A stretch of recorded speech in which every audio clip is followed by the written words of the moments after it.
I just found out about something that I feel like I'd heard about, but I didn't really know about. Okay.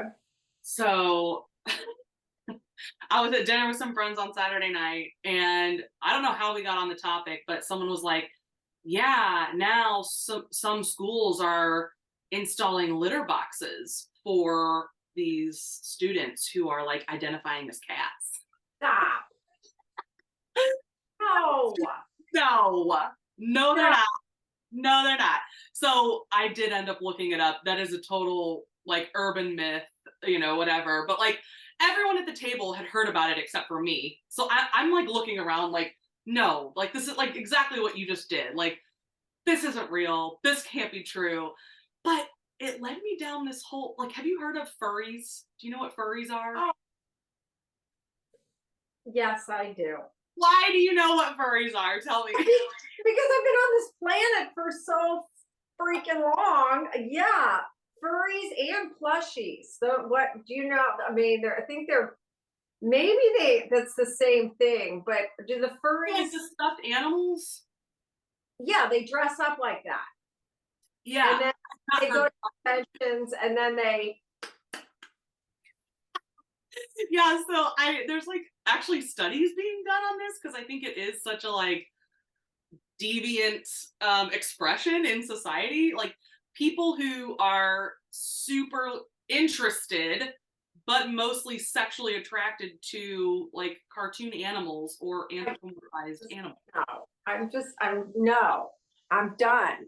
But it's like I'm this done. whole culture, and people are like they dress up. So that's where the whole like litter box thing came from. Are furries who are dressing up like cats. And then, like I told you, okay, No, these animal totems, it's been a deep dive. So I went down a rabbit hole this morning. There are whole cultures of people like dressing up as certain animals and like acting as certain animals and living like animals. So okay. anytime I see something that crazy, first of all, my mind was just blown. And then I'm like, well, yeah, if you think about like kids, you're like, be a dog, be a cat, kids love it in that way. But I'm like, what would bring an adult to identify as an animal? Do you know?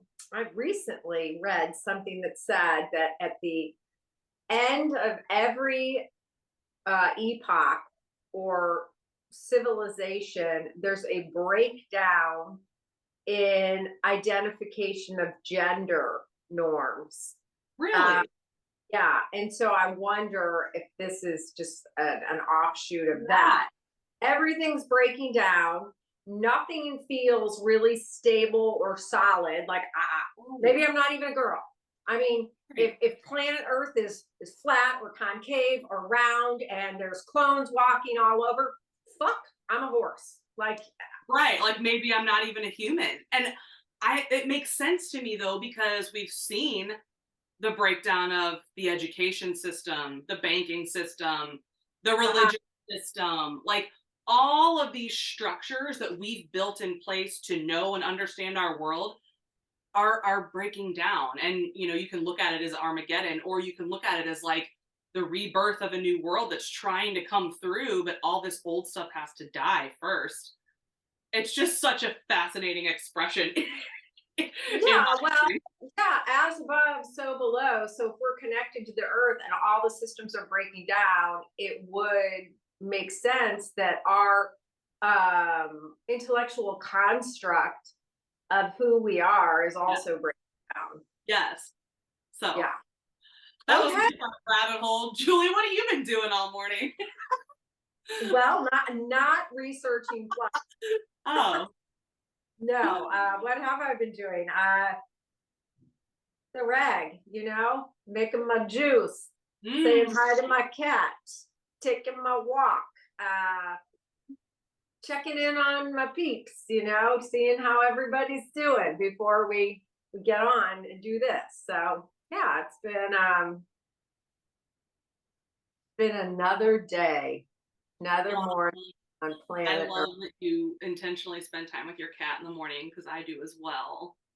It's so And I think that's a great intro to our topic for today is animal totems. What the heck is an animal totem?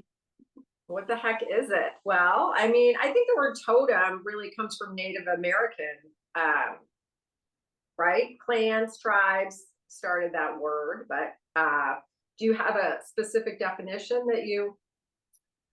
Yeah, well, yes, totem does come from the like Native American roots in their culture, but as we know, cultures and societies for millennia have had special relationships with animals in a way that maybe they do anthropomorphize the animal, meaning turning it into something human-like or godlike, or even just looking at animals as messengers of the spirit realm. There's a lot of Celtic animal lore. There's a lot of Egyptian animal lore. So it's not just the Native Americans, but I think just based on our culture, it's pretty prevalent for us. Yeah, South American and African, yeah. yes. So it's a universal human thing. So why do you think we're so drawn to animals as our spirit helpers, as our guides? Well, so okay, so I'm gonna just kind of do an intro for like I got the book Quantum Physics for Dummies. So okay, so there's an interconnectedness of all life on this planet. Okay, so and there is we are in constant communion and communication with the elements and the animals all around us. Just because they're not speaking our language doesn't mean that we are not in communication with them. So we believe when you see, an animal crossing your path, or you wake up to an owl in your window, it's like, ooh, something's going on. I better find out what the owl totem is or what the fox totem is. And you know what? Some people might think, oh, that's crazy. Well, there are no coincidences, there just aren't. And so when something like that happens, we get excited and think it's a gift, a sign, a message.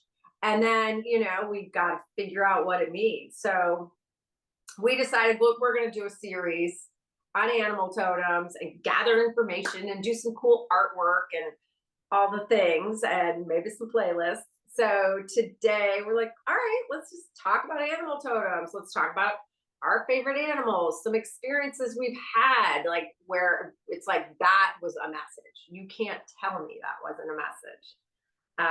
And I guess, yeah, I mean, we'd love to hear if you guys have super cool stories too. And also my intention today is to like maybe if you don't really have a sense of animals that speak directly to you, because in my mind, in my own experience, there are kind of like different levels of animal messengers. There are the animals that I have felt called to and drawn to since I was a child, like very young, like my whole life. And at a most basic level, you can just ask yourself, like, what's your favorite animal? What was your favorite animal as a kid? And then another level is these messengers that kind of come in for a season. And maybe this has happened to you, but like certain times in my life, like there will just be snakes everywhere. I'm seeing snakes in my dreams, in actual nature, in art, in people's jewelry. And that to me is a sign to like, hey, stop just for a second. Why? Just question, just be curious. Like, why do you think snakes keep showing up for you? And you can do a really silly, simple Google search, and there's all kinds of answers on there. You're going to find, like, oh, it means abundance, prosperity, blah, blah, blah. But that's just a guide. And so we're going to encourage you to just kind of drop into your own inner wisdom, connect with the spirit of that animal, and ask them, what is your message for me? Because Google's not going to cover it. Well, and I mean, maybe some people who aren't as intuitive go on Google and read, For sure. and trust that whatever result calls out to you is calling out to you for a reason. And trust that if you read it and you're like, yeah, that makes sense, or you're like, no, that doesn't resonate at all. It might be a stretch for some people to like really listen to the animal at this point. So use whatever tools, use whatever resources. Yeah. So, well, wait, hold on. Should we do an animal card for today? I would love that. I love this deck so much. Okay, so this is Kim Kranz's Animal Spirit deck. I will say again, I love her art, love her art, love her art. She's just very talented and gifted. I find her guidebooks little thin for my taste. I like it thick and juicy. But it's a starting point for sure. And yeah, I can't say enough about her art. So, all right, so today is this an animal for our talk, or is it an animal for the collective? What do we want? Let's just for our chat today. Let's see what animal spirit we're calling in. It flew out. I saw it. What is it? It's the lucky rabbit. Oh, which is fertility, abundance, luck. But let's see what else. Let's hear what Kim has to say. The rabbit, which is an earth sign. So that's the first thing to know. Well, here's what Kim has to say. This is why I led with, I'm not always a fan of her, because the rabbit, let's face it, it's fertile. That's why, you know what I mean? The rabbit, you're banging like rabbits, the lucky rabbit, the rabbit's lucky. So, but Kim says, overwhelmed and frozen. So she's saying the rabbit loves to remind us the rabbit loves to remind his friends that someday the eagle will swoop down and eat him. He talks and talks and talks about it. Well, that does resonate. He talks about it so much, in fact, the eagle hears it. I'm not reading this. No. Because when in balance, at the very end, when in balance, it says sensitive, problem solvers, and good listeners. All right, I'll take that. But when out of balance, over explains and talks fast. That could be us. Okay. Over explaining. Over explain, slow your roll. Hey. But my understanding of the rabbit is a little like the lucky rabbit in Chinese, the Chinese rabbit. So that's the thing. I mean, I'm going to take that message to slow down and not over explain. Y'all know what we're talking about. Right. And I that's a great example of, if you're reading something that someone else is explaining and it's not resonating, then that's not your truth. No, rabbit is fertile and lucky. And it's a sign of abundance. I mean, at least in the Mayan, if you do the Zolkeen, I mean, the rabbits, and very busy, go. So anyway, so this is why we want to create a little bit of a resource of information. So if you guys, you can come to our newsletter, we'll get it up on the website when we figure that out, so that you could just come to Vessoul Vistas and be like, oh, what is the rabbit? And hopefully you won't hear scared and talking to eagles and all that stuff. Well, and then you'll get to see some of Julie's gorgeous art that she's creating. She's such a talented artist and such a visual person. Like your colors, the way you organize shapes in space. I'm just very aware of this recently because it's really not an innate gift of mine. So when I see friends and people online doing it, I'm just like, wow. Well, thank you. Okay, let's make it fun. Let's start with and for you guys, there's a reason it's your favorite animal, right? It's not just like, oh, I don't know. Just like, let's start there. what was your favorite childhood animal, one or two, and then start thinking about that, like why, and then maybe if you're so called, research some of the qualities or the spiritual significance. You can just type in spiritual significance of blah blah blah blah. So Claire, tell us about your favorite childhood animal. Well, mine was the hippo, still is the hippo. Love me a hippopotamus. I think it was in third grade. My teacher assigned us, you would do a little research. It was like the first research project we'd ever done. Research your favorite animal. And I chose the hippo. And I was just blown away by this amazing animal. It can unhinge its jaw 180 degrees. So, like the mouth of the hippo, maybe you played Hungry Hippo as a kid. For me, that is about kind of just like swallowing life whole, and I very much resonate with that. The hippo is just like massive and very like large and in charge, and it does not have a problem setting its boundaries. It's also very vocal. So this is that was just kind of naturally why I love the hippo, and then I did actually look up some spiritual significance of it, and it's associated with the throat chakra because they are so vocal about their boundaries and when another animal's pissing them off or whatever. So, and because of their huge mouths, they're largely representative of like communication and sending clear messages. So I loved that. I was like, okay, well, pretty much my whole career has been about communication. And they also have this really cool substance that secretes from their skin that is kind of pinkish or red tinged, and it's really just for like their own healing. Like they have this magical elixir that comes out of their body to heal themselves, but it looks like sweat. So there was this like ancient myth about hippos that they sweat blood like the Christ or whatever. So while that is biologically not true, they're still super magical creatures. They are ancient.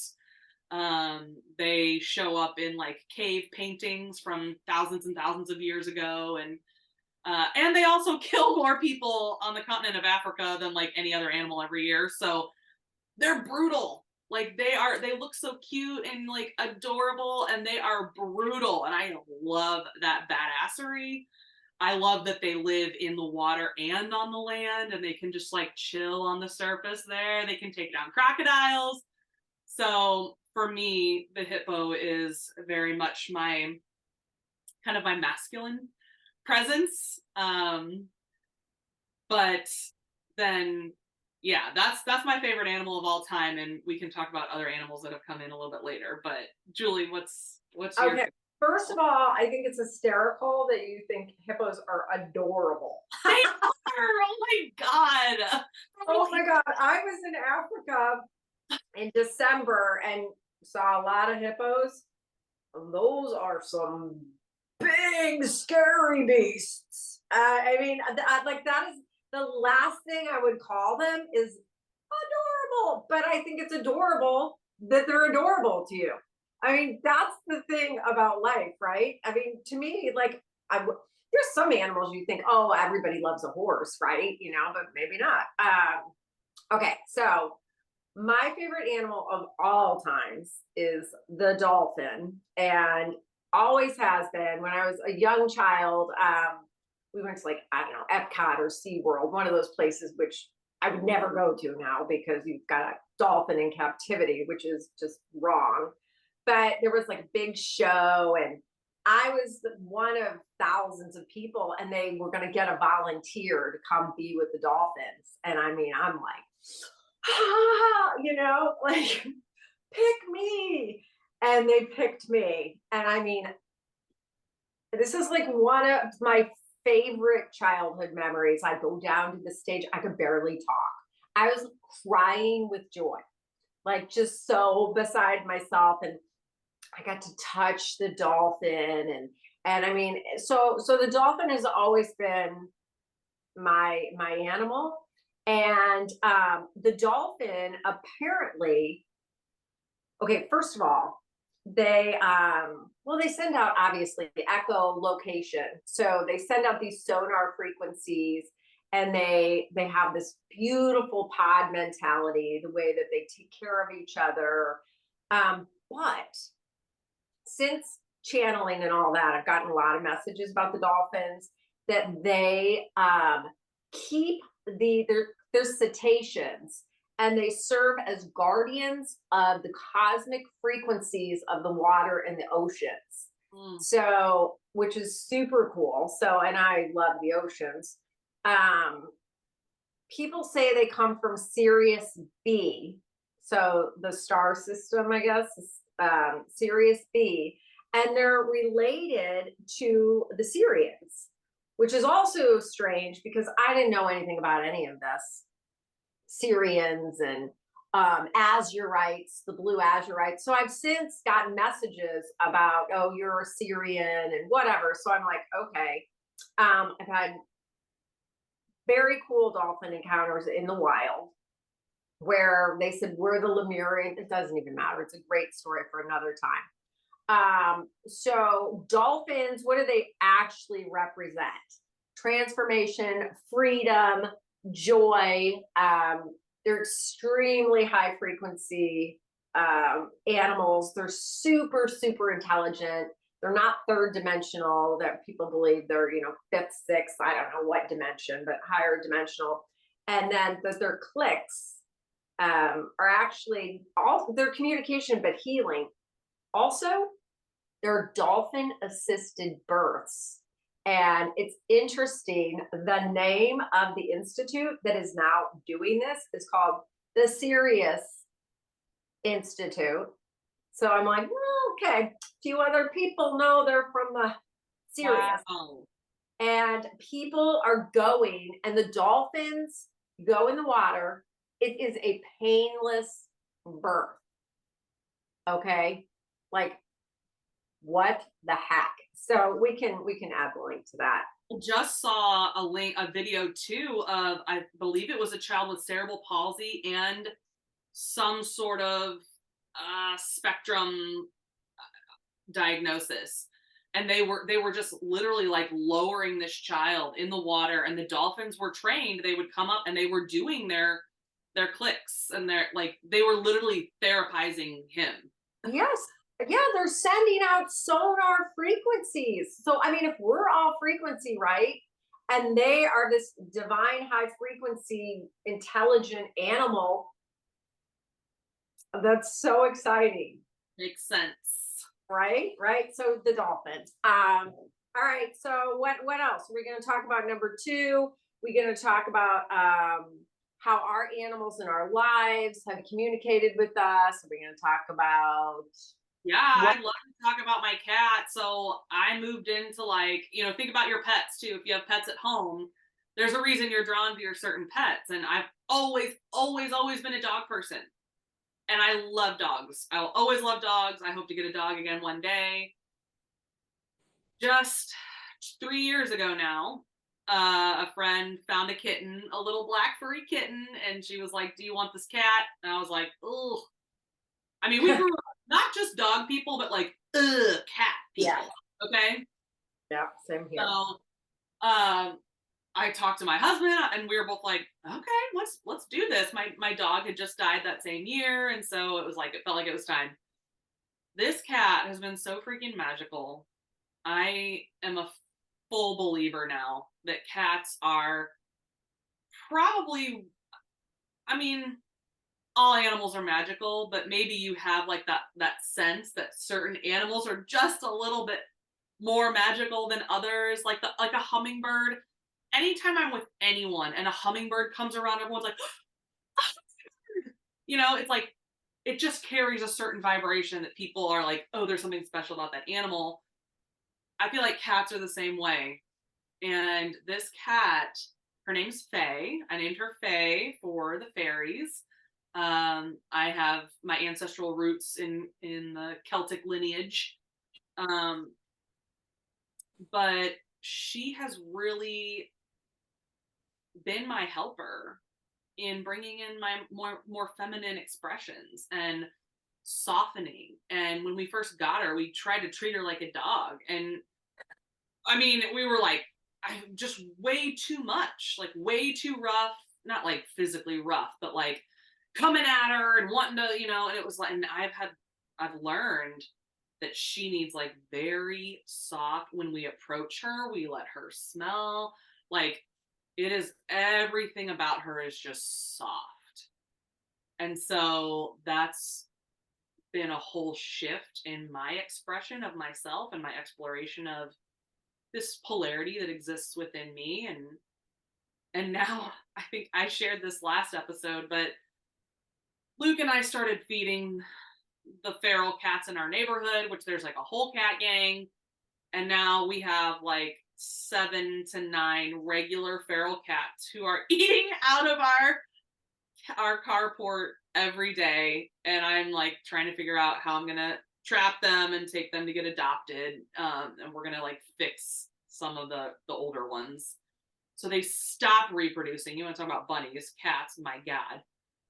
But just looking at kind of the history, cats were worshipped in Egypt. The goddess Bast was the cat goddess, and she represented feminine power. And she was worshipped by a lot of the priestesses who lived at the temples at the time. And pharaohs were buried with cats. They were really believed to be these messengers that went back and forth from the spirit world to here. And they are. Yeah. Okay, I'm with you on the cats, and I can't wait to come see your cats. And I also grew up thinking cat people were gross and cats were gross.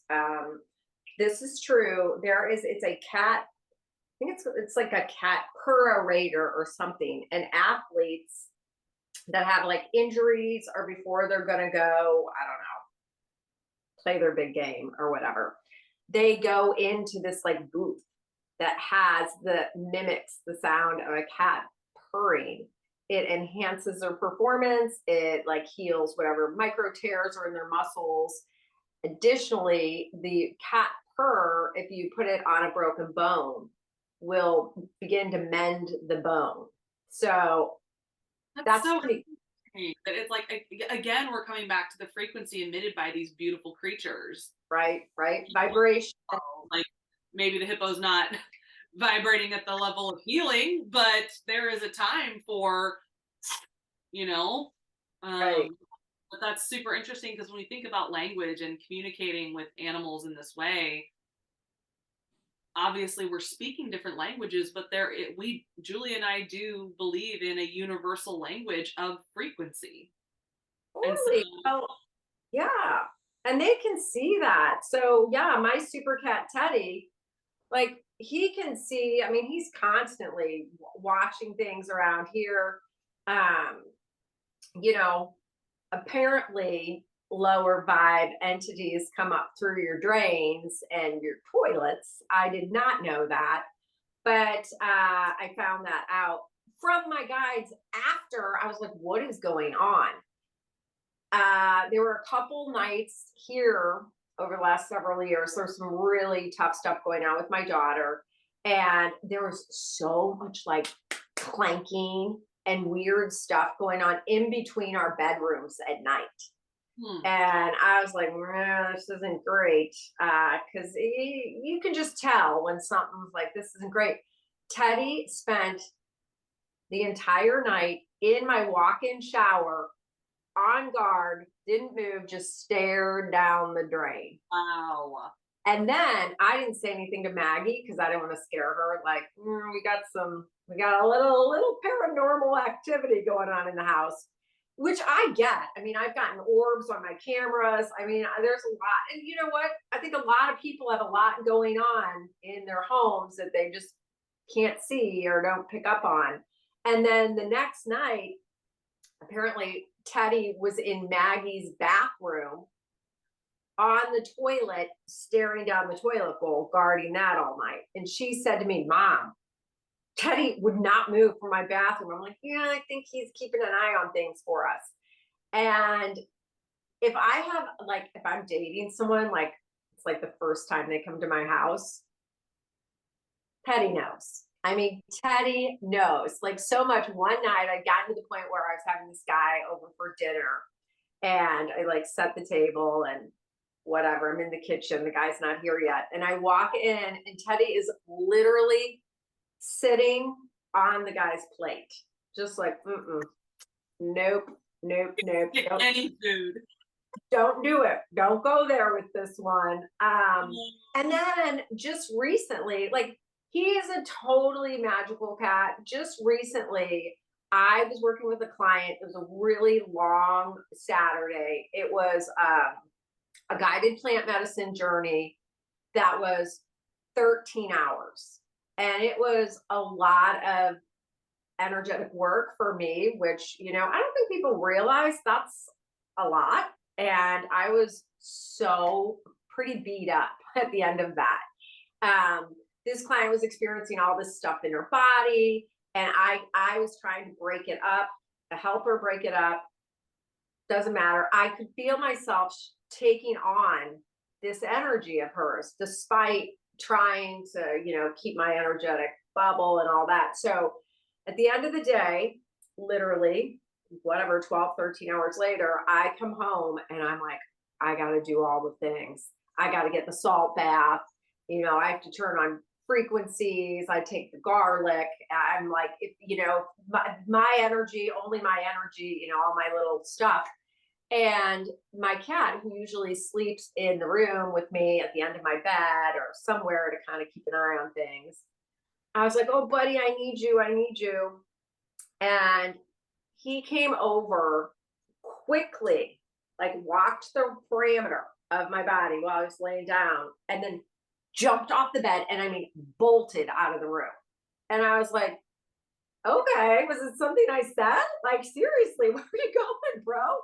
Like, I thought he was gonna like sit with me all night and like purr me back to life. And I got up the next morning, go to walk downstairs, and he does not puke. He had thrown up. And the sorry, TMI, but it was dry. So it means it had dried overnight. And so I'm like, I felt great. I woke up the next day and I was like, ready to go. But I 100% believe that Teddy somehow was able to transmute some of that energy, take some of that energy for me. I believe it. And I also believe, now we could lose some viewers here, that, okay, what's the book where there's a familiar? Is that like Harry Potter or something? Like, it's called a familiar, and apparently there are animals that, apparently if you love an animal and an animal loves you, they can ascend into, in the next incarnation, they could be a human or something more. But apparently there are some animals that choose to stay in animal form to be that person's familiar throughout all their incarnations, or many of them. And I mean, I never wanted a cat. How I got Teddy is another interesting story. But I mean, the minute he was mine, I was like, this guy's a tiger. This dude was a tiger. I know this was a tiger. And then I got messages about Egyptian tigers, and Teddy was at, the court. And I was like, okay, yeah, I'm pretty sure I believe that. And then I just found out this year, cats, what is he, a tabby? They share 98 points, like 4 or 6% of their DNA is exact of that of a tiger. Wow. Huh. I love that you like got messages about Teddy's own past lives. I love that. Well, I mean, it makes sense, right? Yeah, it does. But we think, I think we come from this perspective of, I'll just say, I was taught growing up in the Christian faith that God created the whole world and then created humans and put humans in charge of everything. Right? So that story goes that then, like, Adam named all the animals, and he's in charge of everything, and we're the stewards of the earth, and we basically get to use whatever we want because we're number one, right? And I think that's a very Western approach as well, is like that comes along with our power to the individual and capitalism and survival of the fittest and And enact it's dominion over the creatures. yes, dominion. That's a good word. And it carries like a weight with it. In actuality, I think we're coming to a place now where we are feeling more deeply into the interconnectedness of all living beings. There's not a hierarchy here, but the consciousness of the tree outside my window expresses itself differently than the consciousness of my kitty, which expresses differently through me. So, we don't like to think about consciousness as like linear or like a level, like someone's better because they're up here, but there is a spectrum of different expressions of consciousness. And instead of taking that to mean like we're at the top of the food chain, what if we entertained the idea that we're constantly communicating with the living beings around us, and we're actually not better than them? We have much to learn from them. And if we're able to, then great, we can care for them. They are also caring for us in ways that we will completely miss if we don't slow down and tune into that. So that's what an animal totem or spirit animal is to me. And we either choose to live harmoniously and view these visitations as gifts or happenstance or accidental or meaningless. And I, for one, derive so much just straight up pleasure and joy holding the belief that it's greater than I understand. It's more than I could ever imagine. And that spirit keeps me in a state of awe and wonder, which can only help but support my system and hopefully radiate something positive to the world. So, it's gotten kind of, sticky out there. And, some days it's like, oh, let's talk about fires and the weather and the viruses going around and the people who aren't well. And you know what? What if that butterfly is here to remind you that all life changes forms? What if that butterfly is here to remind us that, you know what, we can transform and soar above these things, and there is beauty in the transformation? What if? Hmm. And the natural world has taught me a lot about death. And I think for me personally, I haven't experienced a whole lot of death in my life. But even just moving to this property, we have 1.5 acres. Like, we've seen some really sad natural death happen on the property and around the property. And my husband grew up on a farm, and that's pretty natural for him. He's very in tune with that. And I think you can tell people who are more at home with the concept of death than people like me who are kind of like, oh, I've never really experienced it, so I'm not, I don't really know what it's like. This is scary. Animals have so much to teach us about the natural world that, because we're such indoor people, we live the majority of our lives indoors, we've become disconnected from. So to me, it is kind of a return home when I'm able to tune into the messages from our animal friends. Well, what do you say? You think we can call it? Yeah, I mean, just as a challenge for listeners, observe, be as observant as possible. Go on a walk and just like notice, what are some of your furry friends who are coming around? Maybe they're not furry. Who are your friends coming around, and what messages might they have for you? Like, I've been seeing praying mantis, and they're such aliens, by the way. I'm like, I can just stare at a praying mantis for forever. And then I look it up and it's like, oh, they've got swords for arms, like they're brutal. The female, after it has sex with the male, like decapitates it and eats its head or whatever. So I'm like, what's that about? Well, that could reflect kind of this tension I'm feeling between men and women right now. I can get into my man hater mode. And so these are just little messages. It's like, okay, bring this into your awareness. Bring Well, it in. and ask, if you want to create a dialogue, right, with your spirit guides or animals, you can simply ask, show me a sign that I'm connected to the animal world today. Surprise me, delight me. I thought we were going to wrap it up, but it's interesting. I had this other client, and before her journey, she got the moth card. And it was funny, before I drew the card, I'm like, whatever this animal is, you're going to see a lot of it.